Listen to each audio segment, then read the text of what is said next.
Hello again, I'm Robert Fiffin, and in this video I just want to talk a little bit about where I'm at now with my record listening and record collecting experience, and just show a few vinyl finds. Haven't done that in a while, and one of the reasons is because I haven't really been buying that many records. I mean, recently I did take a trip to Germany for the first time, so I did splurge a little bit there and got a few. I could have gotten a lot more, but you know, it was kind of one of those, hey, better get it now, because I've always wanted to, you know, shop German record stores and get those great German pressings, and in some cases from those awesome German bands that you just don't see in the United States. So I did get quite a few there and made that video.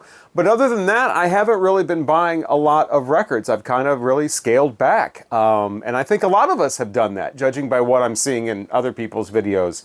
I've been trying to appreciate the collection that I have a lot more. Not only do I have these back here, I have a whole other shelf identical to this, same size, over there off camera. So I have all of these records, all of these CDs. And, you know, for the last couple of years, I've been getting into this thing where buy a bunch of records at a record show, or buy a, you know, a reissue that just came out, or find a cool record that, you know, somebody just put in the record store used, and throw it on once, maybe put it in a video, log it in Discogs, put it in the shelf. Never touch it again. You just same thing over and over again. Listen to it once, make a video, put it on Discogs, you know, rate it and everything, put it in my collection, put it on the shelf. One, done. On to the next one, as the Foo Fighters have sung, I think. It was getting really silly. That's not the way I want to do my music collection. I remember being younger. I'm sure we all did this when we were younger. You know, you get a record or tape or whatever, CD, and you know, you listen to it over and over, and you really get into it, and you know the cover, you know the back cover, you know, and now it's just like that experience is so seemingly disposable. You buy the hot new box set or the hot new reissue, you throw it on one time, you talk about it, oh my God, it's the best thing, and then it goes in the shelf and you're on to the next thing. And so the last few months I've really stopped that and really started, like I said, to appreciate the collection that I have and start pruning too, you know, start scaling it down. That's one of the reasons I've been doing those deep dive videos, is so I can go through my collection and will not only discover things that are not in my collection that I didn't know about, you know, when you do a whole year of hundreds and hundreds of titles, and then listen to some things that weren't on my radar that, oh wow, this is great, that I don't necessarily have to go buy, but also to go into my collection and grab all those records from that year that I haven't really heard in a long time and be like, you know, listen, oh my God, this is great. Or in some cases, this is not great. I don't need this. I'm passing this on. I'm getting rid of this. I'm going to pass it on to somebody who can appreciate it. I don't need this Sonny and Cher record. I don't need this Chicago record. You know, in my collection, that whole phase I think a lot of us go through where it's like, oh, I need this for my collection. Well, I don't necessarily like this, but it's good to have in my collection. And I'm getting away from all that. I want to have it to where every record I have is a great record. I want to listen to it, and no more Genesis Abacab and Journey Frontiers and things like that. So those are out. You know, as I do these deep dive years, you know, spoiler alert, I'm on 83 now. I'm already know what year is next. It's 1972, and I'll be going through a lot of those 1972 albums, and I'm sure going, don't need that, don't need that. But as far as what I've gotten lately over the last month or so, it's really just these. I remember going to the St. Louis record show and whatever, and walking out with like 30 records. I just went to one, came back with 3. So, yeah, this is the latest vinyl finds. It's not a lot. The Kinks, wanted this for a long time, Face to Face. You rarely see this, especially in this great of a condition. This is an original mono pressing. And this is a great album from the Kinks, 1966. They were kind of transitioning from that kind of, you know, just rocking out, you really got me, you know, all day, all the night kind of sound, and getting a little more sophisticated, writing, getting a little more involved or whatever. And this is definitely like that period where they're kind of crossing over to concept albums and things like that. So one thing I love about this one, this is a US pressing, like I said, an original mono pressing, but unlike a lot of the mid-60s stuff, this is identical to the UK pressing as far as the songs on here. There's nothing left off, there's nothing switched around. I don't know how the Kinks pulled that off with their record label, or maybe just Reprise had that kind of integrity. I don't know. But the only thing different about the U.S. version is, for some reason, they felt that not only the Kinks and Face to Face should be here, but it should be here as well. I don't know why. The UK one doesn't have this up here, but excellent album from the Kinks. Glad to finally have this. It's in great condition. And mono is pretty much where you want to do what you want to do with the early Kinks albums. I think a lot of the stereo ones are just, it's like the Rolling Stones are just reprocessed stereo when you get to like the earlier mid-60s. So great stuff. Face to Face from the Kinks. This is the one with Party Line and Sunny Afternoon is on here. Holiday in Waikiki. I think both those tracks are on the Kinks Chronicles. A lot of great songs in here. A lot of kind of social window into the English social commentary there. This is an extremely English album from the Kinks. Also picked up this one, also on Reprise, just a few numbers later in the catalog. I've been wanting this for a while, the West Coast Pop Art Experimental Band, and if you notice, why did you have to look at the cover? Because I can never remember what order all these words go in. I know West goes before Coast, but I never can remember, is it the West Coast Experimental Pop Art? It's the West Coast Pop Art Experimental Band, and this is Volume 2, which is, of course, it's their third album. Why wouldn't Volume 2 be their third album? And this doesn't even follow Volume 1. This follows Part 1. These guys have a weird discography. They've got a very strange story, mostly involving this guy right here, Bob Markley. Not really sure how much input he has in the music or whatever, or, especially that great Part 1 album, which is fantastic. None of their albums really compare to that one, especially this one. This one's kind of mid. It's more like a 3-star album. It's definitely a relic of the times, more than anything else. It doesn't have any really any songs in here that I think are going to blow anybody away. It does have Queen Nefet to start side 2. That's a song about, you're too young right now. Let's wait until you've gotten a little older. You need to grow up a little bit. You're way too young now. This guy, knowing his history, did he write that? I think he wrote part of that. Yeah. He must have been trying to throw people off the trail writing a song like that. But yeah, it's Smell of Incense is on here. That's a song that was later covered. And then in the arena and things like that are just like somebody over a megaphone, with the protesting and, like this dystopian future where teenagers are all going to be thrown up against the wall and hunted down and whatever. There was a few movies like that in the late 60s as well. But this is from 1967. And yeah, it's okay. Like I said, I've wanted this for a while. But if you don't know about these guys, the West Coast Pop Art Experimental Band, Part 1, the album that's all kind of yellow-orangish here, is where you want to start with those guys. Speaking of starting with guys, Kraan. I went to Germany. Maybe you heard about that. And saw the album from these guys that I wanted. Their debut was like 80 euros. So I did not pick that up, even though I should have, because 80 euros was actually a really good price for that. An original German pressing. It's more like a $200 record. But I did find this at the St. Louis Record Show recently for like $8. It's a U.S. pressing of a later album called Let It Out. And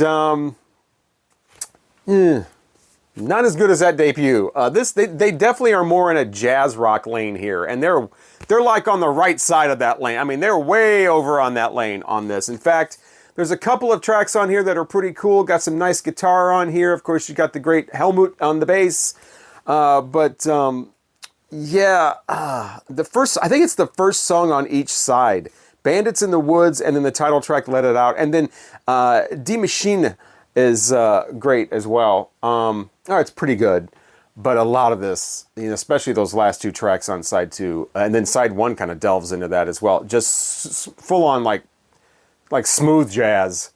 I mean, not even jazz rock. Like just jazz. I mean, it's not a fan so much of this one, but it was a U.S. pressing. It was relatively inexpensive.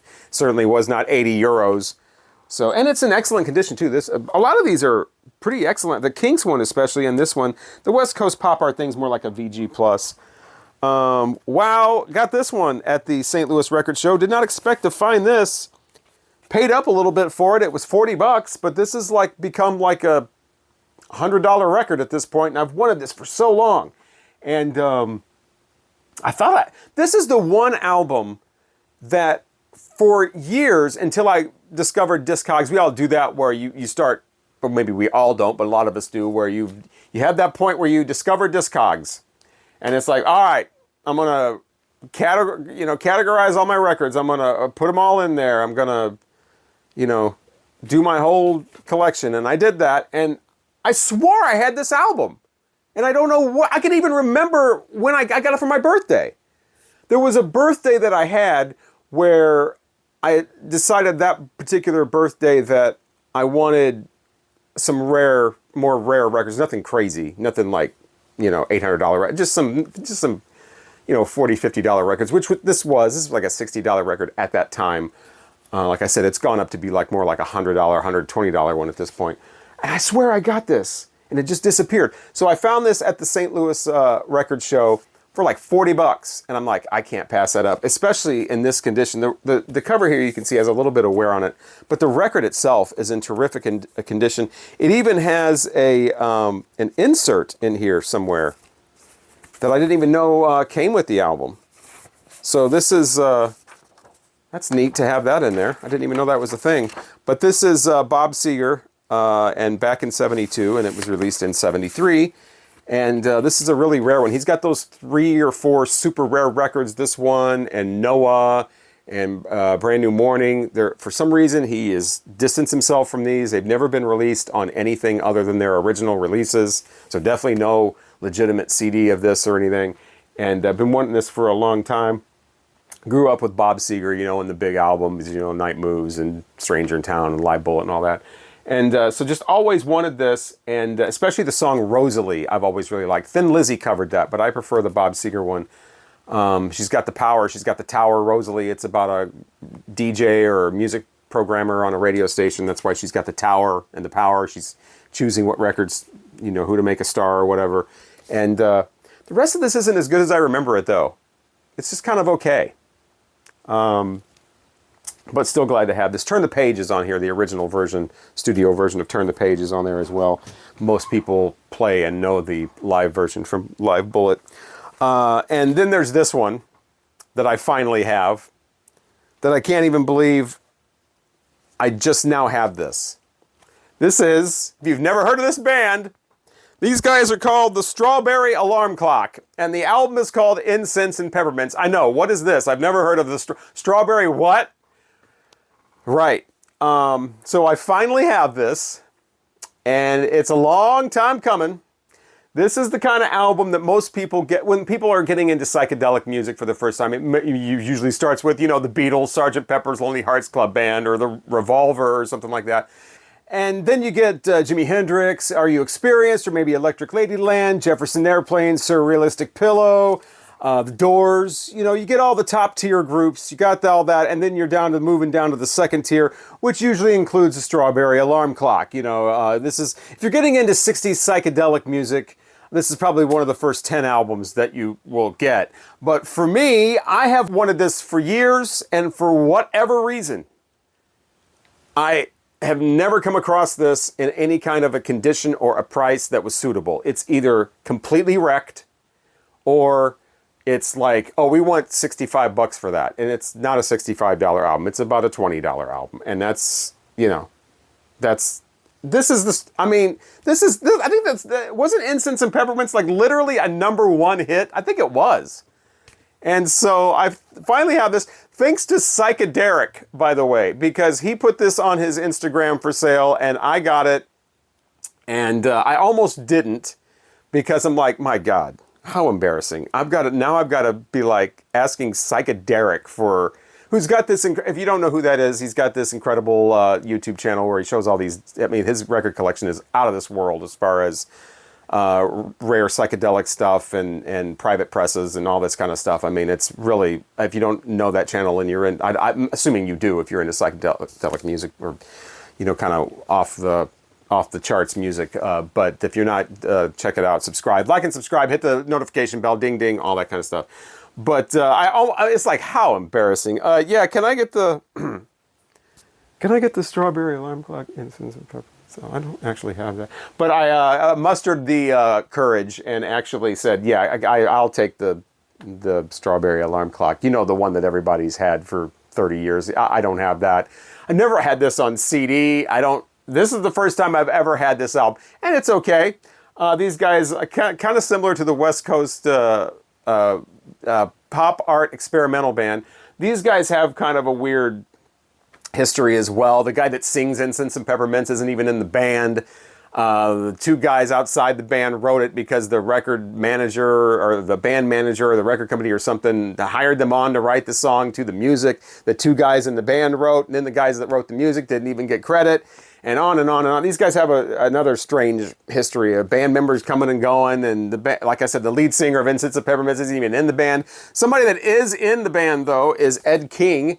That guy right there, he would later be in Lynyrd Skynyrd and co-write or write a bunch of their hits, including Sweet Home Alabama. So did you know that the guy that wrote the music for Incense and Peppermints also co-wrote Sweet Home Alabama? There's a fun fact for you. But this is in terrific condition. It is stereo. And yeah, all the planets aligned. And somehow I finally got Incense and Peppermints from the Strawberry Alarm Clock. They did have a record store day release of this a few years ago, and I didn't get it because there wasn't a lot of information about it, and I thought it was the mono version, but it turned out not to be, and then it's on pink vinyl and all that, but glad to have an original of that, like I said, in great condition from Psychedelic, and he was actually nice enough to send this as well. Just threw it in there. This is Brotherhood with Brotherhood, or maybe it's Brotherhood's the band, and maybe it's just Brotherhood once. But the lyrics are on the back, and this band is actually what Paul Revere and the Raiders are without Paul Revere or the lead singer Mark Lindsay. The other guys, got disgruntled with that group and went off and formed this Brotherhood band that ended up not doing too much and ended up being a free record along with the Strawberry Alarm Clock. These guys came out with a couple of albums on RCA, as you can see, and then they changed their sound completely and then changed their name, stayed with RCA, and became a band called Friend Sound that had an album called Joyride. And that ends up in like psychedelic type books, like the Acid Archives or whatever. So, but this does not. This is much more mainstream. And,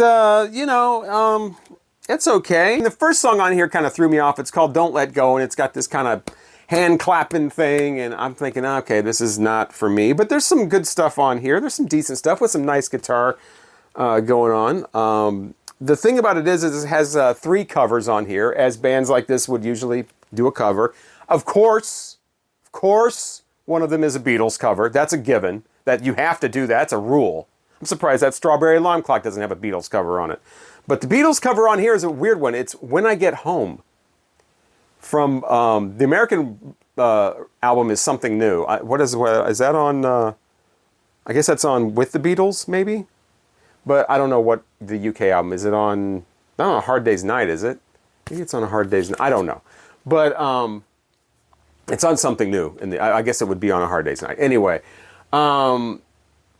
It's a little late to be covering that one. Usually bands from 1970 are going to cover Strawberry Fields Forever or, Hello Goodbye or All You Need Is Love or maybe something like Yesterday, but not usually going way back to When I Get Home. But anyway, they cover that. That's the last track on here. They also do a really fuzzed out version of California Dreaming. And they don't do the callback vocals. It's just, they just sing the main part. There's no like repeat vocal. They also do a cover of Rose Garden to start off side 2, which I think is just mind-blowing. To hear like a rock, and it's not hard rock or anything, but just a regular pop rock version of Rose Garden. The Lynn Anderson song. Now, I didn't realize it until I started, because I'm like, okay, I got to look this up. Somebody surely did this. They're not covering Lynn Anderson, are they?